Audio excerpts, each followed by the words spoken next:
So there's a part that has 3 turns, 3 twists. And so going around the first one, fine. Going around the second one, fine. Going around the last one, it's a right turn. And about midway through at the apex, back end started slipping out. Which was like, whoa, whoa.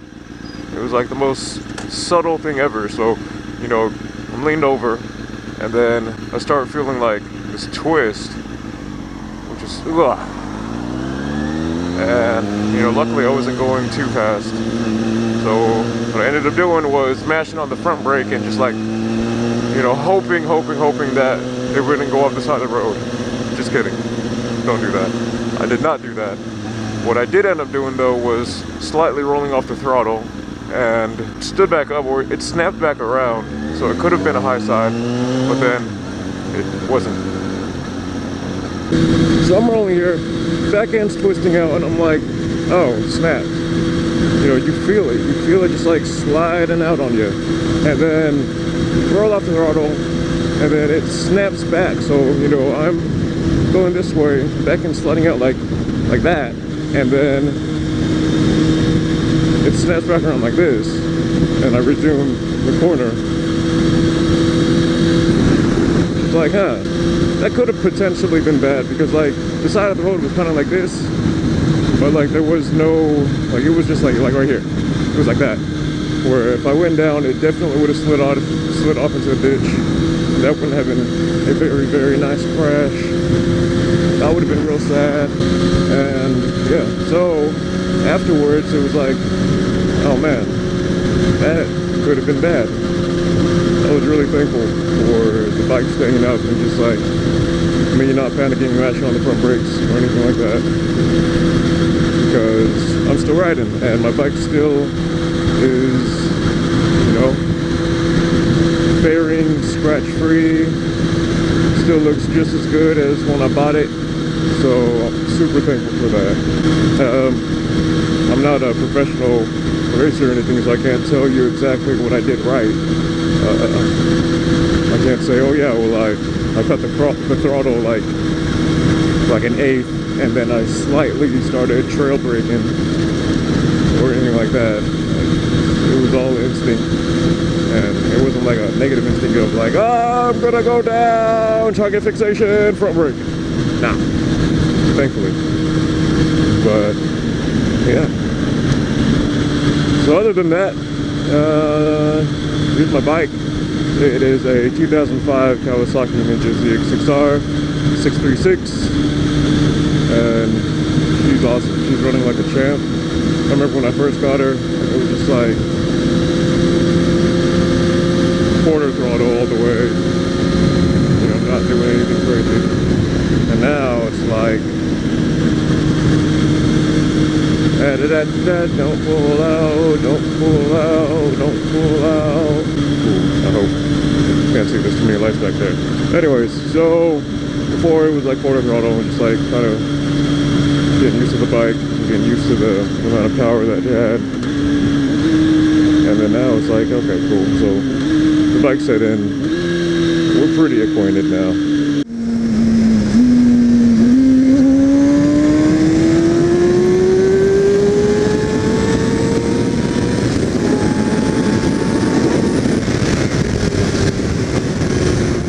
She has a name. Her name is Anaya. Been treating me good ever since. Took it in for a major valve adjustment. That was like a month ago. And yeah, the guy told me that like 12 of my valves are off or something like that. Something ridiculously high, which was like, wow. Glad I took it in when I did, because it would have been bad to have something like mess up on it and then have the repairs be like $1,000 compared to, I think the guy charged me, I want to say it was like 300 maybe for the whole thing.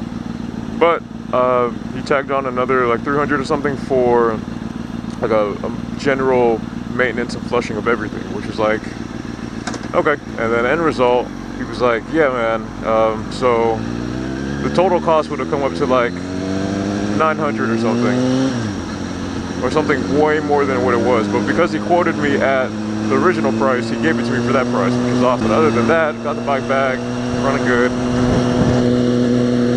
Running good, been running good ever since, still running good. Would I recommend someone starting on this bike? It depends on the person. I mean, if you are a responsible individual and you will take the time to learn the bike before pushing the bike, and you know you're not one to submit to peer pressure or anything like that, as far as like you're rolling with a crowd and they all want to go 100, so you go 100 and you don't know what happens at 100, or, something like that.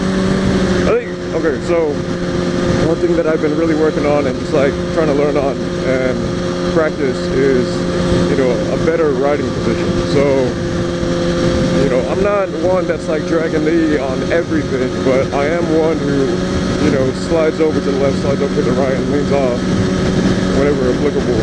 And I feel like that really helps save my potential low slide turn high side as well. It's like body positioning is like super key. So when I first started, and I don't know if this carried over from bad habits before, but like I put more weight on the handlebars than I needed to. Like now, like most, if not, no, okay. Now all of my weight is supported by my legs and don't put a bunch of weight on the handlebars. Don't lean on the handlebars.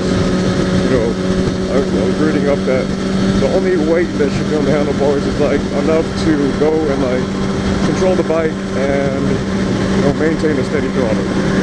And it is windy. Whoa. So I've been practicing that. And another thing is like seat position. So when I first started, I was riding up on the tank and like on the tank. I don't know why. But now, I'm back to where my thighs fit in with the tank.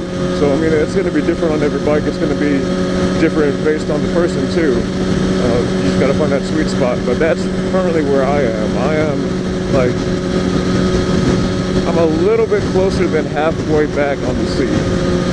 And my legs and my thighs fit perfectly onto the tank. So that's where I'm sitting. And that's what works best for me. But other than that, another thing too, like when I'm cruising like this, I'm in top gear and I'm going to be downshifting soon. But another thing that I was reading about was feet position on the pegs. So it's like going and like, where's your foot on the peg? Is it like heel on the peg and then like your toes are going over and accessing, downshift or, shift lever or, the rear brake? And for me, I've read both. I've read that, some guys roll with heels on pegs and like that's what works for them. And then I've read other stories where it's like beginners doing that and then, they're grinding the heck out of their rear brake because like they're just resting on it. Personally, I roll, like right now, my heels are on pegs because it's like, I want to make sure that I am in position to go and like do what I need to do in case. When I'm cruising though, like top gear and just coasting, then the balls of my feet are on the pegs. And I find whenever I'm rolling like that, my body positioning and like everything is like, it's so much easier to go and make sure that there's, I'm loosey-goosey on the handlebars. Loosey-goosey. I used to text and drive and my mentality was like, oh yeah, I can do it. I can do it safely, no accidents. I can do it. And other people can't. But like, that's what encourages everyone to do it. It's like, just the fact that like, oh, I can. Because I can do it, and everyone goes like, oh, well, they can do it, I can do it too. And I mean, I've never gotten into an accident. So I've since then stopped. Ever since, practicing leaning off, not necessarily dragging knee, but leaning off, like the bike just feels more stable. Like if I'm sitting down, upright, and I'm trying to go through a corner, like I just feel like the bike's gonna topple and like slide out or just give up on me. But like, going and shifting is like, I don't know, it just makes the bike feel so much better. It makes the corner feel better. I never want to come to a point where it's like I think I know it all. I know that I'm not going to ever know it all. I'm not even going to come close. So it's like, I try to pick up as much as I can learn whenever and here we are, my little motorcycle parking space. And I'm at work.